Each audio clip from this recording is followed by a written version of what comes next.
Hoy vamos a abrir nuestra sección de ONGs y lo hacemos con un tema de polución, que la contaminación atmosférica no favorece nuestro bienestar, es algo sabido, pero también una realidad a la que no hacemos demasiado caso. Sin embargo, DKV Seguros y ECODES se atreven a poner cifras al daño que la contaminación nos puede causar. Según un informe de estas entidades, en Europa ni más ni menos que 300.000 personas podrían morir cada año por la polución. En España podría causar 16.000 muertes prematuras. Nos hemos acostumbrado a ella. Nuestros ojos la perciben como una neblina. Nuestros pulmones la detectan como una agresión. La contaminación atmosférica forma parte del paisaje urbano, pero es una mala compañía. 2 millones de personas podrían morir cada año por alguna causa relacionada con la mala calidad del aire que respiramos. Así de rotundo lo advierte la Organización Mundial de la Salud. La contaminación no solo daña al planeta, también incide directamente sobre nuestro organismo. Y lo malo es que la elección del aire que nos envuelve no siempre está en nuestra mano. El medio ambiente está sometido a una creciente contaminación química. Dióxido de azufre, óxidos de nitrógeno, monóxido de carbono, benceno, ozono troposférico. Son gases y partículas presentes en el aire urbano que provocan efectos adversos en nuestra salud. Su origen es básicamente el tráfico rodado. En las grandes ciudades españolas supone entre un 40 y un 60% de la contaminación. Pero también tiene su importancia la geografía. La topografía urbana y el clima del sur de Europa hacen que la emisión de contaminantes por los vehículos impacte en mayor grado en el aire que en los países del norte o centro europeos. Igualmente son una fuente importante de contaminación poco conocida las obras de construcción y demolición, ligadas al tráfico de vehículos pesados y maquinaria diversa. La OMS señala que en Europa 300.000 defunciones prematuras anuales van asociadas a las altas concentraciones de partículas contaminantes y 21.000 a la contaminación por ozono.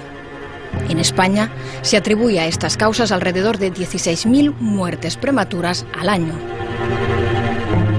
Para hablar de todo ello tenemos con nosotros a la señora Cristina Monge, directora de Proyección Exterior. Buenos días, Cristina. ¿Qué tal? ¿Cómo estás? Muy buenos días. Muy bien. ¿Nos podrías explicar un poquito cuáles son los principales efectos que produce la contaminación en nuestro organismo? Pues este es un tema que está ya afortunadamente muy estudiado y que, como bien decíais en el informe, entre DKV Seguros y ECODES hemos emitido un estudio donde han participado los principales expertos de este país, que han analizado cuáles son tanto las causas como las consecuencias de la contaminación atmosférica. Se podría decir que desde el punto de vista de la salud fundamentalmente radican en problemas respiratorios, en problemas cardiovasculares, es decir, en todo aquello que tiene que ver con lo que respiramos todos los días, ¿no? Y si tenemos en cuenta que en España el 70% de la población vivimos en ciudades, pues es muchísima la gente que todos los días estamos respirando en un entorno muy contaminado. Porque las cifras que nos dice la Organización Mundial de la Salud, la OMS, son realmente escalofriantes. Son tremendas. 300.000 muertes prematuras. En Europa. Si hablamos del conjunto de la población mundial, según la OMS son 2 millones de personas las que podían morir de manera prematura por cuestiones relacionadas con la contaminación atmosférica. En Europa 300.000 y en España cerca de 16.000 muertes prematuras al año pueden estar causadas por la contaminación atmosférica. Por lo tanto, estamos hablando de cifras realmente alarmantes y dadas por un organismo como es la Organización Mundial de la Salud, o sea, poco sospechoso de extremista, ¿no?, en ese sentido. Muy seguro. ¿Qué ciudadanos podríamos decir que son más vulnerables a esta contaminación? Supongo que hay una determinada franja de edad o de... Sí, hombre, en general la gente que vivimos en las ciudades somos los que lo sufrimos habitualmente con mayor asiduidad, ¿no? Pero claro, aquellas poblaciones más vulnerables, pues en la infancia, en las personas mayores o aquel sector de la población que ya cuenta con problemas o que ya cuenta con afecciones a la salud previas, pues lógicamente tienen muchísimo más riesgo, ¿no? Porque están más expuestos y su sistema tiene menores herramientas para defenderse. Por lo tanto, tanto los niños como las personas mayores como aquella población que ya tiene alguna patología previa.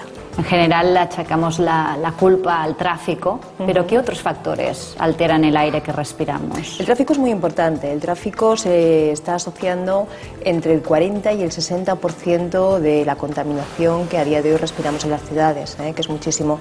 Pero es verdad que hay otros agentes que son menos conocidos, entre otros se citaban muy bien en el informe todo lo que tiene que ver con la construcción y demolición de edificios. Hay allí muchísimos contaminantes que se echan al aire de una manera que muchas veces ni siquiera se conoce, pero que los estudios van demostrando que cada vez están teniendo mayor importancia. Si bien sigue siendo el tráfico, como te decía, el principal factor. Señora Monge, el estudio también establece una serie de estrategias para reducir esta contaminación. ¿Cuáles son? Pues mira, hay muchas y de hecho no solamente es que existan estrategias, es que hay ciudades que ya se han puesto en marcha de hacer esas cosas, ¿no? Desde el punto de vista del tráfico es fundamental empezar a acotar y empezar a limitar el tráfico rodado de las ciudades, sobre todo lo que tiene que ver con el uso privado del coche, y en ese sentido hay muchísimas estrategias, desde limitar el acceso del vehículo privado al centro de la ciudad hasta, por supuesto, rebajar la velocidad. Eso pasa también por apostar por una buena red de transporte público, eso pasa también por apostar por el uso de la bicicleta y, en definitiva, por concebir ciudades donde se pueda vivir de una manera más saludable, ¿no? Es decir, ciudades donde se pueda pasear. En muy pocas ciudades ya se puede pasear en nuestro día a día, ¿no? O sea, podemos ir paseando a trabajar o podemos ir paseando a recoger a los niños al colegio. Hay muchas ciudades en las que eso ya no es posible, ¿no? Y eso nos implica un uso cada vez mayor del vehículo privado que hace que esa contaminación esté aumentando.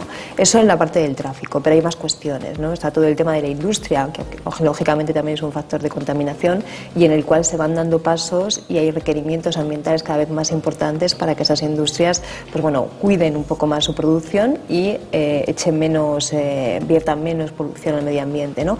Y en lo referente a los temas de construcción y demolición, hay prescripciones técnicas ya reguladas que dicen cómo se tienen que hacer las cosas. A veces no se hace por mero desconocimiento, pero cuestiones muy sencillas se pueden poner en marcha. Igual que hace unos años poner en marcha medidas de seguridad laboral o de seguridad y higiene en el trabajo, por ejemplo en la construcción, ¿no? Nos parecía algo muy lejano y a día de hoy está absolutamente ya incorporado en el día a día de mucha construcción, pues este tipo de medidas también se están empezando a implantar y yo estoy segura que en unos años estarán puestas en marcha. Vamos a poner ejemplos concretos. ¿Qué ciudades ya han puesto en marcha programas de reducción de los agentes contaminantes? Pues hay muchas, desde Barcelona, por ejemplo, bueno, en España hay muchísimas que están poniendo en marcha programas para reducir el uso del vehículo privado, que están reduciendo la velocidad en el centro de la ciudad, pero a mí hay dos casos que me gusta ponerlos de ejemplo porque creo que son muy sintomáticos, ¿no?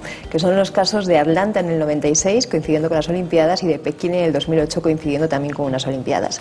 Con la excusa de que se iban a celebrar las Olimpiadas en esas ciudades y un poco intentando garantizar que los deportistas pudieran rendir en las mejores condiciones posibles, las dos ciudades pusieron en marcha durante el periodo que duraban los Juegos Olímpicos, pusieron en marcha una serie de medidas concretas para rebajar el nivel de polución.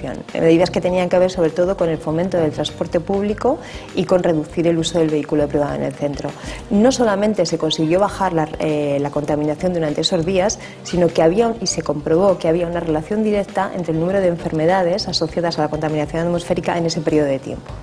Es decir, cuando hay voluntad política y se quieren hacer las cosas, y el caso de estas dos Olimpiadas, que bienvenidas sean como excusa en ese sentido, ¿no? Tanto en Atlanta en el 96 como en el Pekín de 2008, sirvieron y se vieron clarísimamente que, implementando una serie de medidas concretas bastante sencillas, la reducción de la contaminación atmosférica y sus efectos sobre la salud humana eran matemáticos. Por lo tanto, eso demuestra que cuando se ponen en marcha medidas se consiguen resultados. Usted habla, bueno, en otro estudio de CODES, habla de las ciudades sostenibles. ¿Cómo son estas ciudades? Bueno, pues son ciudades donde prima la calidad de vida, diría yo, ¿no? Cuando hablamos de ciudades sostenibles, hablamos de ciudades pensadas para el bienestar de la ciudadanía, para vivir con calidad de vida. Normalmente nosotros utilizamos mucho la expresión de ciudad compacta o ciudad mediterránea y lo que hacemos con eso es intentar referirnos a esa ciudad donde la calidad de vida es lo que prevalece por encima de otros criterios y donde nosotros, por ejemplo, hemos lanzado uno de los retos que hemos lanzado, ¿no?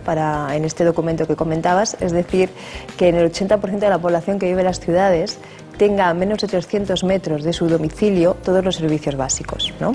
¿Eso qué quiere decir? Pues eso quiere decir que escuelas, centros de salud, sistemas de transporte, que lo tengamos de una manera amable y de una manera accesible y confortable para el día a día, que es de lo que se trata. Sin embargo, a veces nos damos cuenta que estamos construyendo ciudades basadas en la segregación del espacio, ¿no? Donde tenemos un sitio para trabajar, otro sitio diferente para divertirnos, vivimos en otra zona de la ciudad, eso provoca muchísimos desplazamientos continuamente, es decir, segregamos el espacio por diferentes funciones y eso hace que sea muy difícil la convivencia. Entonces, nos hemos olvidado que las ciudades nacieron como espacios de encuentro y espacios de convivencia y eso es lo que nosotros queremos recuperar. Por eso apostamos en ese documento que decías por una serie de recomendaciones para volver a hacer de las ciudades ese lugar de encuentro con el que nacieron.